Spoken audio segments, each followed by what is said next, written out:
নমস্কার বন্ধুরা, টক ঝাল রান্নাবাটিতে আপনাদের স্বাগত। আজকে বানাচ্ছি ধনেপাতা দিয়ে পাবদা মাছের ঝাল। এটা বানানোর জন্য প্রথমে আমি পাবদা মাছগুলোকে ভালো করে ধুয়ে নুন হলুদ মাখিয়ে নিয়েছি। তারপর কড়াইতে তেল গরম করে মাছগুলোকে দিয়ে দিচ্ছি। এবার উল্টে পাল্টে মাছগুলোকে আমি লাল করে ভেজে নিচ্ছি। মাছগুলো ভাজা হয়ে গেছে, এগুলোকে এবার আমি তুলে নিচ্ছি। তারপর কড়াইতে আর একটু তেল দিয়ে দিচ্ছি, আর দিয়ে দিচ্ছি কালো জিরে।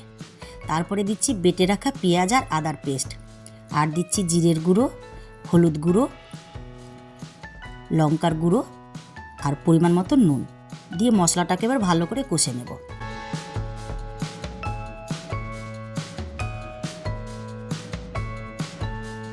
মশলাটা বেশ ভালো করে কষা হয়ে গেছে, মশলা থেকে তেল ছেড়ে গেছে। এবার এর মধ্যে দিয়ে দেবো বেটে রাখা ধনেপাতাটা, দিয়ে আবার ভালো করে মশলাটাকে কষে নেব।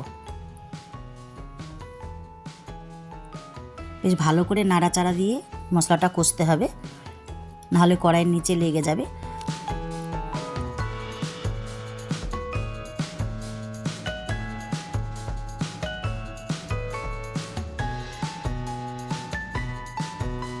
মশলাটা কষা হয়ে গেছে, এবার এর মধ্যে আমি দিয়ে দিচ্ছি পরিমাণ মতন জল। এবার গ্রেভিটাকে ভালো করে ফুটতে দেব।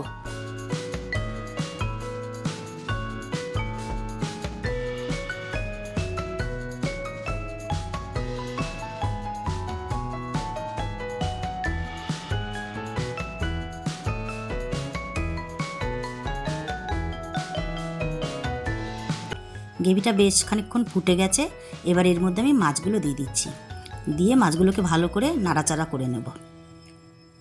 তারপর বেশ খানিকক্ষণ ফুটতে দেব।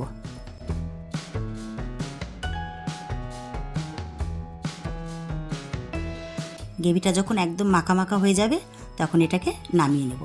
একবার এইভাবে বানিয়ে খেয়ে দেখুন, খেতে কিন্তু খুব সুস্বাদু হয়, আর গরম ভাতে তো খেতে অসাধারণ লাগে।